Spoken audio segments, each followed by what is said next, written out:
प्रिय श्रोतागणों, आज हम कथा सुनेंगे हनुमान जी का जन्म और उनकी दिव्य शक्तियाँ। सनातन धर्म में हनुमान जी को अमर, अजर, अतुल्य शक्ति का प्रतीक माना जाता है।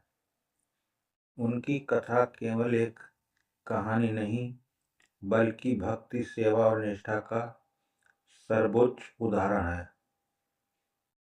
बहुत समय पहले अंजनी माता और केसरी के घर एक दिव्य बालक का जन्म हुआ। इस बालक को पवन देव का आशीर्वाद प्राप्त था, इसलिए उन्हें पवन पुत्र कहा गया। बचपन में ही हनुमान जी अत्यंत चंचल और शक्तिशाली थे। एक दिन उन्होंने आकाश में चमकते हुए सूरज को फल समझ लिया और उसे खाने के लिए उड़ पड़े। जैसे ही वे सूर्य के पास पहुंचे, देवताओं में हड़कंप मच गया। तब इंद्रदेव ने अपने वज्र से हनुमान जी पर प्रहार किया, जिससे वे धरती पर गिर पड़े। यह देखकर पवन देव क्रोधित हो गए और उन्होंने वायु का प्रवाह रोक दिया। पूरी सृष्टि संकट में पड़ गई।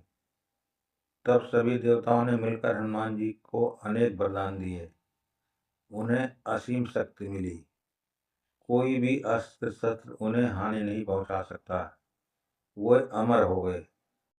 लेकिन उनकी बाल लीलाओं से परेशान होकर ऋषियों ने उन्हें एक श्राप दिया कि वे अपनी शक्ति को तब तक भूल जाएंगे जब तक कोई उन्हें याद न दिलाए। समय बीता और जब राम और लक्ष्मण वनवास के दौरान सीता की खोज में निकले, तब उनकी मुलाकात हनुमान जी से हुई। हनुमान जी ने पहली बार राम जी को देखा और उसी क्षण उनकी आत्मा ने अपने प्रभु को पहचान लिया। वे उनके चरणों में गिर पड़े और बोले, प्रभु मैं आपका दास हूँ, आपकी सेवा ही मेरा धर्म है। यही वो क्षण था जब हनुमान जी की सुप्त शक्तियां जागृत हुईं। राम जी ने हनुमान जी को सीता माता की खोज का कार्य सौंपा। हनुमान जी ने समुद्र पार करने का निश्चय किया, लेकिन पहले वे अपनी शक्ति को लेकर संदेह में थे। तभी जामवंत ने उन्हें उनकी शक्ति का स्मरण कराया। हे हनुमान, तुम में अपार बल है। तुम पर्वत उठा सकते हो, समुद्र पार कर सकते हो। जैसे ही हनुमान जी को अपनी शक्ति का एहसास हुआ, उन्होंने विशाल रूप धारण किया और एक ही छलांग में समुद्र पार कर लिया। ये केवल एक छलांग नहीं थी, ये विश्वास की उड़ान थी। जब हम अपनी शक्ति पहचान लेते हैं, असंभव भी संभव हो जाता है। समुद्र पार करने के बाद हनुमान जी रावण की लंका पहुंचे। वहां उन्होंने अशोक वाटिका में माता सीता को देखा। सीता माता अत्यंत दुखी थी, लेकिन राम नाम का जप कर रही थी। हनुमान जी ने उन्हें राम जी की अंगूठी देकर विश्वास दिलाया, माता प्रभु जल्दी आपको लेने आएंगे। इसके बाद हनुमान जी ने अपनी शक्ति का प्रदर्शन किया। उन्होंने अशोक वाटिका को तहस नहस कर दिया और राक्षसों को परास्त किया। अंत में रावण के सैनिकों ने उन्हें पकड़ लिया और रावण के दरबार में ले गए। रावण ने क्रोधित होकर उनकी पूंछ में आग लगा दी, लेकिन यह रावण की सबसे बड़ी भूल थी। हनुमान जी ने अपनी पूंछ को लंबा कर लिया और पूरी लंका में आग लगा दी। देखते ही देखते सोने की लंका जलकर राख हो गई। ये केवल लंका का दहन नहीं था, ये अहंकार का अंत था। फिर हनुमान जी वापस राम जी के पास लौटे और सीता माता का संदेश दिया। राम जी अत्यंत प्रसन्न हुए और बोले, हनुमान, तुम मेरे सबसे प्रिय भक्त हो। युद्ध के दौरान जब लक्ष्मण जी मूर्छित हो गए, तब हनुमान जी संजीवनी बूटी लाने के लिए हिमालय पहुंचे, लेकिन सही बूटी पहचान न पाने कारण उन्होंने पूरा प्रवृत्ति उठा लिया। ये उनकी बुद्धि और समर्पण का सर्वोच्च उदाहरण है। युद्ध समाप्त होने के बाद राम जी ने हनुमान जी को अमरत्व का वरदान दिया। जब तक इस संसार में मेरा नाम रहेगा तुम भी जीवित रहोगे। इसलिए माना जाता है कि हनुमान जी आज भी इस धरती पर मौजूद हैं और अपने भक्तों की रक्षा करते हैं। सच्ची भक्ति में शक्ति, सेवा में सफलता और समर्पण में अमरत्व मिलता है। लंका युद्ध अपने चरम पर था। राम और रावण के बीच भयंकर युद्ध चल रहा था। रावण बार बार हार रहा था, लेकिन उसका अहंकार टूटने का नाम नहीं ले रहा था। तभी रावण ने अपनी मायावी भाई अहिरावण को याद किया, जो पाताल लोक का राजा था और तंत्र मंत्र में अत्यंत शक्तिशाली था। अहिरावण ने एक चाल चली। वो विभीषण को रूप धारण करके राम सेना के शिविर में प्रवेश कर गया। रात का समय था, सभी सो रहे थे।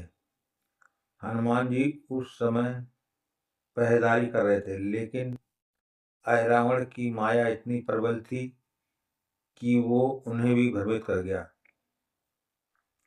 वो चुपके से राम और लक्ष्मण को उठाकर पाताल लोक ले गया ताकि उनकी बल दे सके। जब सुबह हुई और राम लक्ष्मण कहीं दिखाई नहीं दिए तो पूरी सेना में हाहाकार मच गया। हनुमान जी को जब यह पता चला तो वह अत्यंत दुखी और स्वयं को दोष देने लगे। तभी विभीषण ने कहा, ये अहिरावण का काम है। वो पाताल लोक में रहता है और वहां पहुंचना बहुत कठिन है। हनुमान जी ने तुरंत निश्चय किया, चाहे कुछ भी हो जाए, मैं अपने प्रभु को वापस लेकर आऊंगा। वे तुरंत पाताल लोक की ओर निकल पड़े। पाताल लोक का मार्ग अत्यंत भयानक और रहस्यमय था।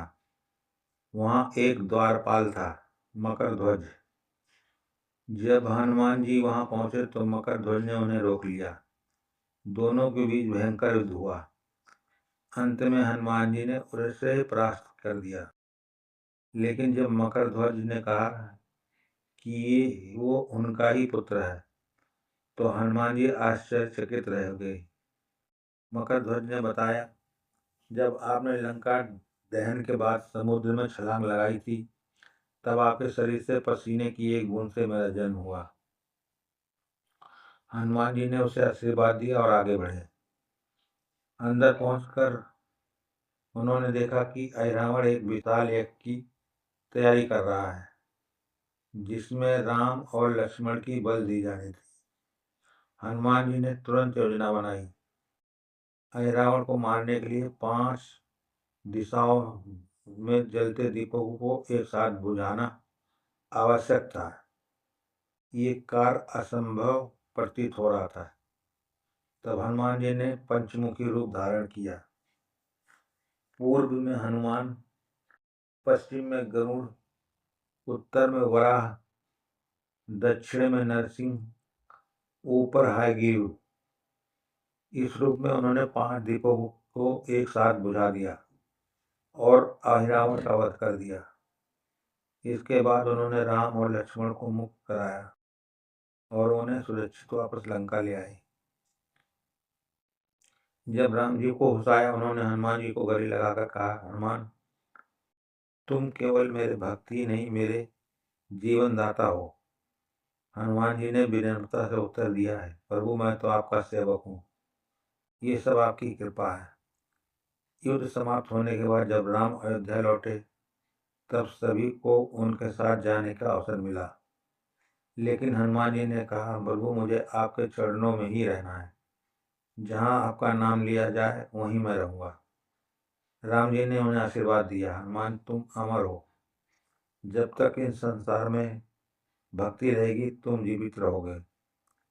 इसी कारण आज भी माना जाता है कि जहाँ भी राम की कथा होती है वहाँ हनुमान जी अदृश्य रूप में भक्तित होते हैं। हनुमान जी हमें सिखाते हैं सच्ची भक्ति विनम्रता में होती है, भक्ति में असीम बल होता है और सेवा ही सबसे बड़ा धर्म है। जो व्यक्ति अपने अहंकार को त्याग कर ईश्वर की भक्ति करता है वो जीवन में हर कठिनाई को पार कर सकता है। तो भक्तों, ये थी हनुमान जी की अमर कथा। ऐसे ही और पौराणिक कथा सुनने के लिए हमारे चैनल पर बने रहें और हमारे चैनल को लाइक और सब्सक्राइब करें। जय श्री राम, जय हनुमान।